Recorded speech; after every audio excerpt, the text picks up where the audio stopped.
dari kelompok 4 akan menyampaikan materi tentang uji tes relate dan tes independen. Sebelumnya, perkenalkan, nama saya Nidia Putri Sakina sebagai moderator. Saya Nara Gunung sebagai pemateri 1. Saya Isi sebagai pemateri 2.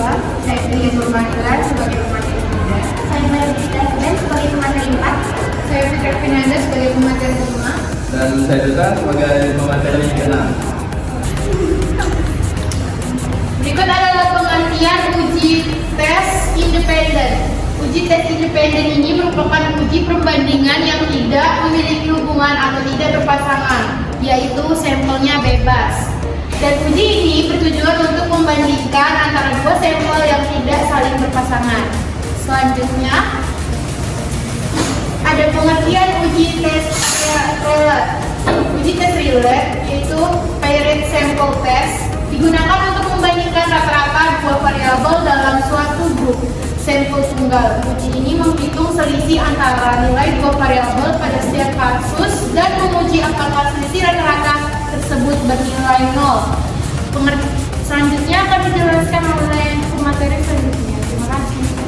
Selanjutnya ada rumus uji relate, yaitu TG sama dengan D per SD per akar dari N, di mana SD sama dengan akar dari per S kuadrat sama dengan 1 per N dikurang 1 sigma X1 dikurang X bar. Nilai huruf T itu merupakan nilai T hitung, D merupakan rata-rata selisih pengukuran 1 dan 2, SD merupakan standar dan biasa selisih pengukuran 1 dan 2, N merupakan jumlah sampel.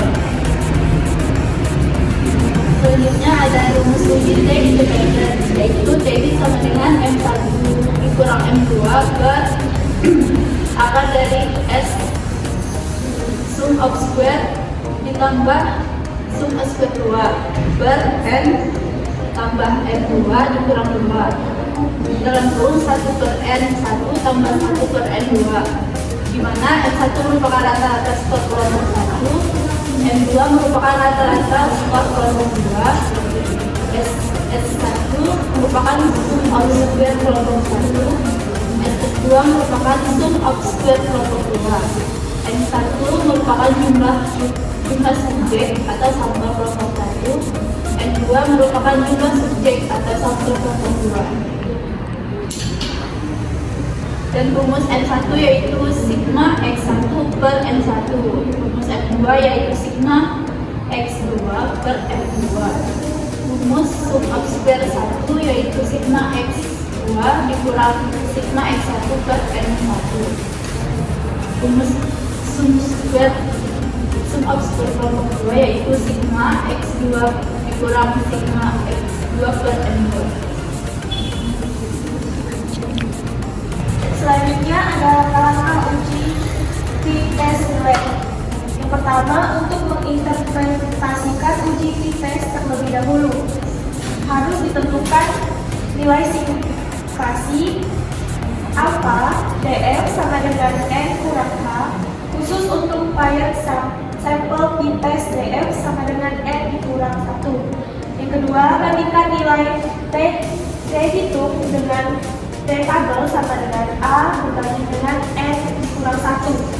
Yang ketiga, apabila T hitung besar dari T tabel berbeda secara signifikasi, HO ditolak.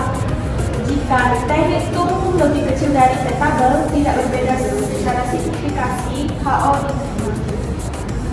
Nah, selanjutnya adalah langkah uji tes independen. Yang pertama, untuk menginterpretasikan tes terlebih dahulu harus ditentukan nilai signifikansi dari alpha, lalu DF atau degree of freedom, yaitu dengan cara N kurang 4. Khusus untuk konsep tes, DF sama dengan N kurang 1. Lalu bandingkan nilai T hitung dengan T tabel, di mana T tabel sama dengan T alpha per 2 berbanding N kurang 1. Lalu apabila T hitung lebih besar dari T tabel, ini sama dengan berbeda secara signifikansi, yaitu hasil ditolak.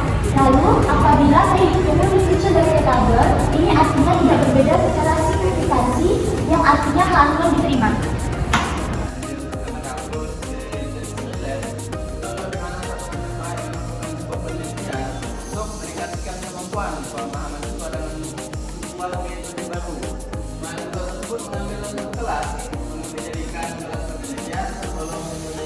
pengetahuan atau metode baru mahasiswa tersebut untuk membuat awal dari siswa dengan melakukan tes atau ujian.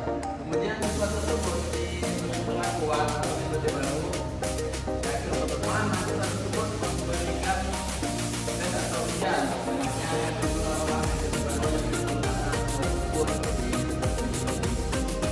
bukannya di awal melakukan tes, kemudian efektif setelah diberikan sebuah hasil itu akan dilakukan tes lagi.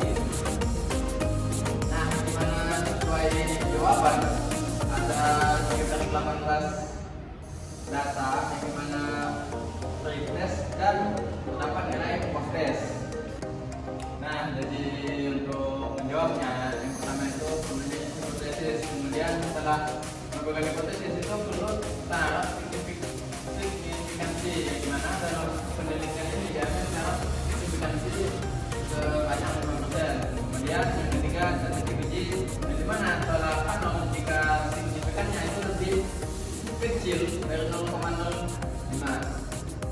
Nah, jadi untuk kesimpulannya, oleh karena hipotesis kanal ditolak berdasarkan pengujian di atas, maka dapat dicari kesimpulan bahwa terdapat perbedaan antara metode lama dan metode baru. Nah, dan kemampuan siswa pada suatu materi untuk melihat perbedaannya dapat dilihat dari statistik deskriptif, didapatkan rata-rata nilai pre-test sebesar 58,83 dan post-test sebesar 70,11. Dan ini membuktikan bahwa pemberian metode baru dapat meningkatkan pemahaman siswa. Berikut adalah contoh dari tes independen. Penelitian ini dilakukan untuk mengetahui hasil tes kemampuan berbahasa Inggris pada karyawan di divisi human capital dan divisi marketing dengan data sebagai berikut. Nah, dari hasil data yang sudah dilakukan terdapat bahwa di divisi human capital itu dengan rata-rata nilai 86, lalu divisi marketing itu 77,5. Nah, jawab yang pertama itu menentukan formula hipotesis. HO tidak terdapat perbedaan pengetahuan mengenai teamwork yang signifikan antara sebelum dan sesudah pelatihan. HA terdapat perbedaan pengetahuan mengenai teamwork yang signifikan antara sebelum dan sesudah penelitian. Pengambilan keputusan berdasarkan nilai signifikansi. Jika A kurang dari 0,05 maka HO ditolak dan HA diterima. Namun jika A lebih dari 0,05 maka HO diterima dan HA ditolak. Berdasarkan nilai T hitung, jika T hitung besar dari T tabel maka HO ditolak dan HA diterima. Namun jika T hitung kecil dari T tabel maka HO diterima dan HA ditolak.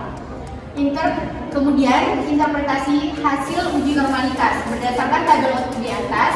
Diketahui nilai DF atau derajat kebebasan kelompok divisi HC dan divisi marketing adalah 22, artinya lebih sedikit dari 50, sehingga penggunaan teknik Savio-Wheel sudah tepat.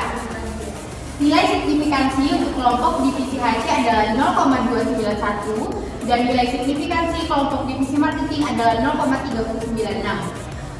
Keduanya memiliki nilai signifikansi besar dari 0,05, maka sebagaimana dasar dalam mengambil keputusan, dapat disimpulkan bahwa data hasil tes kemampuan berbahasa Inggris karyawan divisi HC dan divisi marketing berdistribusi normal. Jadi selanjutnya kesimpulan dari materi yang tadi disampaikan, uji ketersediaan itu digunakan ketika dua data yang dibandingkan berasal dari subjek yang sama, misalnya nilai siswa sebelum dan sesudah pelatihan. Uji ini menekankan pada perubahan yang terjadi dalam kelompok yang sama setelah diberi perlakuan. Dengan membandingkan rata-rata perbedaan selisih antara dua kondisi, uji ini dapat menunjukkan apakah suatu perlakuan memiliki efek yang signifikan. Sebaliknya, uji independen digunakan ketika dua kelompok data berasal dari subjek yang berbeda, seperti membandingkan nilai siswa dari dua kelas yang berbeda. Uji ini bertujuan untuk mengetahui apakah perbedaan yang rata antara dua kelompok yang tidak saling berhubungan tersebut bersifat signifikan